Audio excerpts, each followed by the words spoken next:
Hi, I'm Daniel Thorngren, and I'm a postdoc at the University of Montreal. And I'm going to talk about exoplanet interiors and how TESS can help us to understand them. So I'm mostly focused on giant planets. And for those, this is more or less the data set we have to use.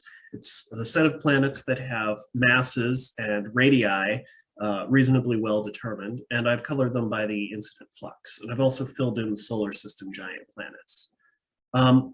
Now, the first thing that you might think about doing with this data is figuring out what the relationship is between the mass and the radius directly. And so there's a few well-known examples of how to do this. The tricky thing about doing it this way is that it leaves out a really important piece of information for understanding the radius, and that's the incident flux onto the planet, which also gets called the insolation. And it's just the total amount of energy per area that's hitting the planet from the parent star. Shameless call out to my paper where I just looked at the cool giant planets that are relatively weakly insulated. So it's been noticed for a while that the very the high flux planets have radii that are noticeably larger than the lower flux planets. And it turns out that if you take that and you say, okay, well, let's look at radius against flux directly, and I've colored it by mass this time, so it's basically the Y color transpose of the previous, or the plot a couple of slides ago. You can see that it divides into sort of two regimes. On the left-hand side, you have the cool giant planets, which are basically not correlated with, the radii are not correlated with the incident flux. And then you have the hot giant planets, or the hot Jupiters, where the radius is very strongly correlated with the incident flux. And furthermore, the radii are really big, like as much as 2 Jupiter radii for the hot giant planets, which is not something that you would expect to see using physics from our understanding of planet interiors from looking at Jupiter and Saturn. You would think that they should all be smaller than about 1.2 Jupiter radii, but they're not, and that's been a source of great interest for years now. So one way that we can interpret the mass, radius, and also flux now physically is to do internal structure evolution models. And so I'm going to go over how those work. Basically, you're solving, for my case, in one dimension, the equations of hydrostatic equilibrium, just the definition of density, and an appropriate equation of state that tells you how the materials that you're using in your model behave. And you're evolving that through time by tracking the energy that goes out of the planet from radiative cooling. And in some cases, for the hot Jupiters, you might want to have some energy in from some unknown physics. Now, for the equation of state, you'll typically be using a lot of hydrogen and helium because that's what giant planets are mostly made of. But you need some other elements that we just generally refer to as metals that are often rock or ice or maybe even a little bit of iron. Seem to be pretty good at being sort of general representative members. So the typical equations of state that get used are either the Simon-Chabrier equation of state or the new Chabrier equation of state. There's Militzer and Hubbard as well. There's some pretty nice, well-studied water equations of state. Those are isotherms on this plot as opposed to the adiabats for the hydrogen and helium, in case you're familiar and wondering. And then there are also equations of state for other materials like rock and iron, which are less recently studied, as you can see, but are pretty well behaved. So they're not as, they don't need to be updated as much as hydrogen and helium, which are pretty essential.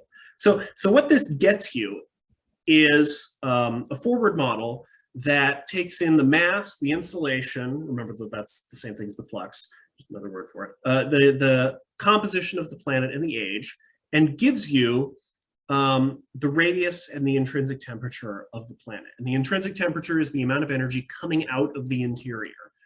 So the total energy coming off of the planet is the amount re-radiated that came in from the star plus the intrinsic heating.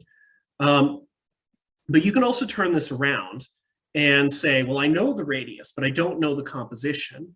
And I know the mass and the insulation and the age. So let's go back and figure out what compositions are consistent with this radius.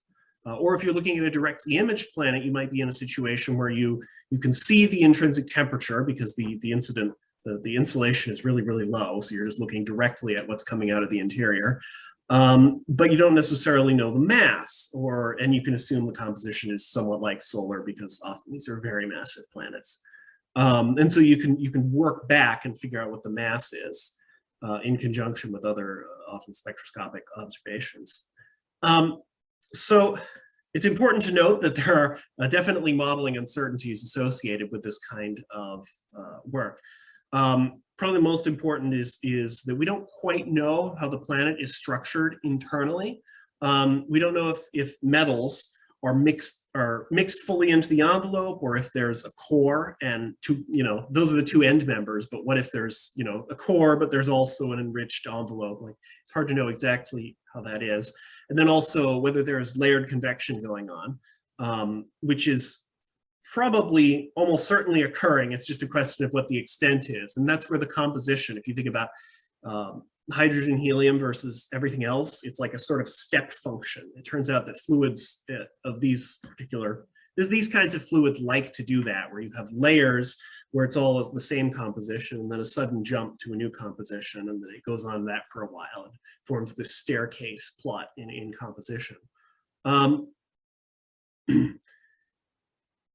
Another thing you have to worry about is whether there were some interesting astrophysical things going on with the planet. So if it's currently tidally circularizing, that's an extra source of heat. It turns out the circularization energy goes into the planet.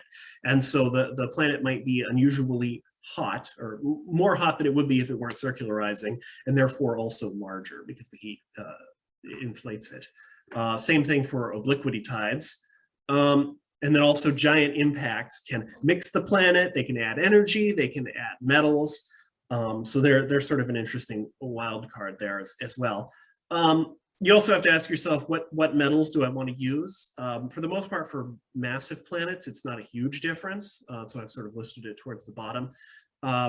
Rock and water don't behave wildly different at very high pressures, but at the lower pressures, it does matter. So the lower mass you go, the more the difference between rock and water becomes important. And then I also threw an iron there because it's sufficiently more dense than rock, even at fairly high pressures, that it merits mentioning. And then finally, probably the least among these is the uncertainty in the equation of state. It's definitely important, but it's more important for solar system planets than for exoplanets, just because you've got all these other issues that sort of come out on top. So the next logical question is, why do I care about doing interior structure modeling? Like, how can we connect this to the actual observations we see and things we want to know about the planet? And so we'll start out with the cool giant planets because these are the simplest to model. They appear to behave pretty much exactly the same as Jupiter and Saturn in terms of how they evolve with time. And so that makes them familiar and easy to deal with. And what you'll see is that the way they evolve is just quite simply, they start out hot and large and they cool down over time. And depending upon how much heavy elements they have, that's what these different lines are, they'll be at different radii for a given age. So the more heavy elements they are, these heavy elements are more dense than hydrogen and helium, the smaller the planet gets. And so what you can do is turn that around and say, all right, well, how much metal do each of the observed cool giant exoplanets have? And I did that a few years ago, looking at about 50 or so cool giant planets and working out their bulk metallicity. And what we found was that there was a correlation with mass, and that has interesting implications for formation, but I don't have time to talk about it in this talk, but you can go check that out if you're interested. We also looked at how that relates to stellar metallicity. And interestingly, we found that actually it didn't seem as though there was, that more metal-rich stars seem to have more metal-rich planets.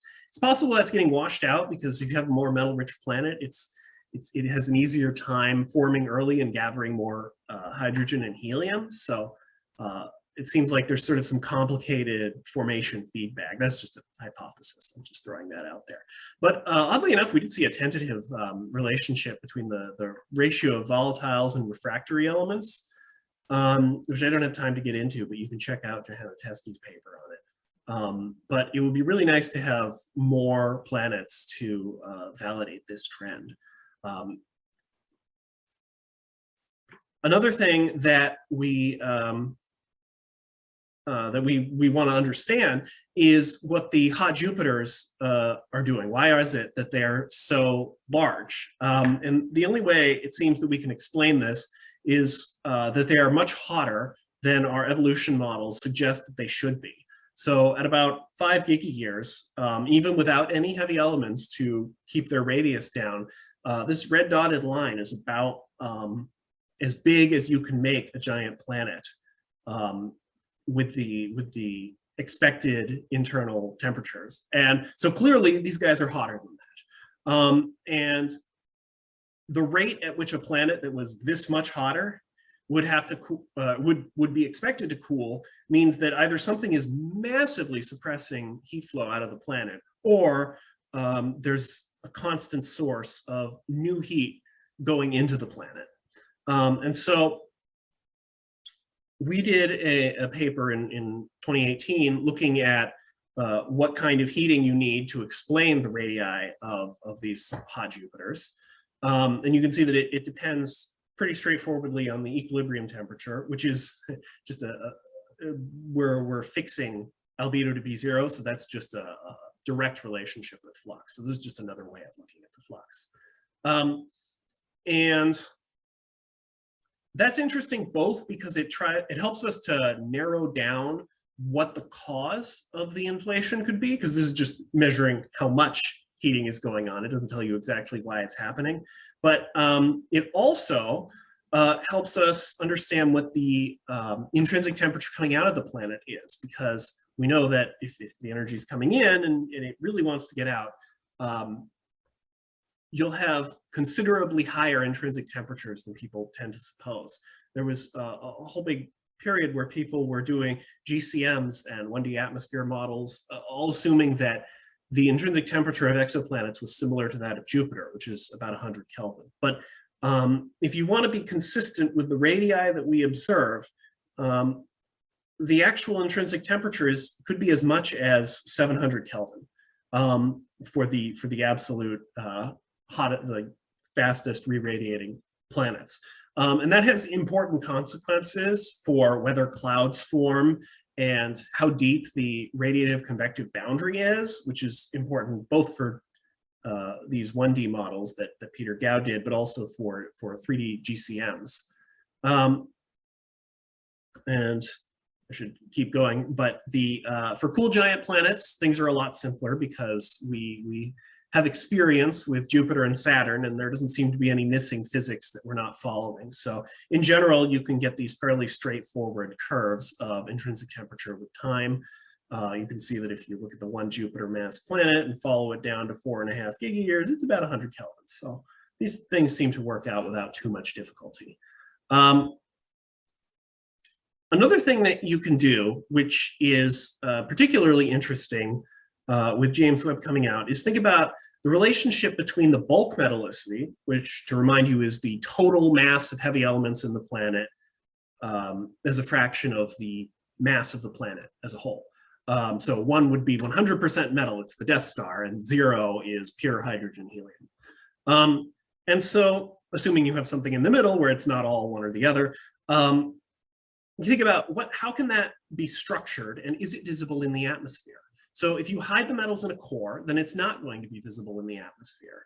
And that could be stable against convection, because the denser elements don't want to convect upwards because they're more dense than the hydrogen and helium. On the other hand, what you can't do is have the metals more towards the outside of the planet, because these are going to be more dense and they want to sink down. And so the convection will just happily mix the planet if that's the situation that you're looking at. What that means is that the bulk metallicity is maximum on the possible atmospheric metal that you can see. You can always hide some in the core, but you can't have more in the atmosphere than in the interior. And so this can help to constrain atmospheric observations that are trying to interpret the metallicity of the atmosphere of the planet. But they can also estimate what it would be given a particular interior structure. So if you assume that it's fully mixed, then this stops being an upper limit and starts being the actual envelope metallicity. Of course, we don't know whether it's fully mixed, but that's sort of the dream, is that eventually we can get there. You can see for this case, for WASP 121b, we set an upper limit of 28 times solar for the atmosphere. It was just converting to a mass fraction to a number ratio, which is what they typically use when they're talking about atmospheric abundances. And it was consistent with the transit spectroscopy observations. But the dream that I mentioned is about going from modeling interiors where all you have is the bulk metallicity, and you don't know if it's in the core or in the envelope. And you go towards something that's more of like a 2-parameter model, where we know what the envelope metallicity is, and now we're measuring something like what the core mass is. Of course, it could have a slightly fuzzy core, where composition gradients transition from the core to the envelope, but at least now we're getting an idea of what the actual internal structure of the planet is, rather than just the overall composition. And so I'm really hopeful that James Webb will help us get us good constraints on atmospheric metallicity, and we can start to say more about what the interiors look like. So as far as what TESS is going to do, I think there's a few different areas where I think new discoveries from TESS are going to be especially helpful. And this is half advertising TESS and half trying to convince people that are doing the follow-up what they should focus on. So the obvious one that everybody kind of knows about, and it follows on from what I was just saying, is that TESS will be often finding planets around relatively bright stars. They're just because they're closer. And that makes them easier to characterize, both the planets and the stars. And in a particularly good case, they might be amenable to atmospheric metallicity observations, or well, just atmospheric composition observations generally. And that will be, especially with James Webb coming out, will be excellent targets for that. And if we can do that, then we can get to those more advanced interior models. And of course, everybody, I'm not the only person to say that they're excited about what characterizable planets that TESS can find, but there are interior reasons to be excited as well. Another thing that I'm interested in is trying to get more cool giant planets. Remember that these are the easiest to model the interiors of, and the better we understand them, the better we understand the hot Jupiters, because these are often basically a control group against heating. We know that these guys don't show any signs of heating, so we compare them directly against hot Jupiters of similar mass. So the more cool giants we find, the better we can constrain both them and the hot Jupiters in terms of their physics. And then finally, I don't know for sure that TESS is going to be able to find these. So this is more of a putting it out there for people if they are interested in it and if they think they can do it.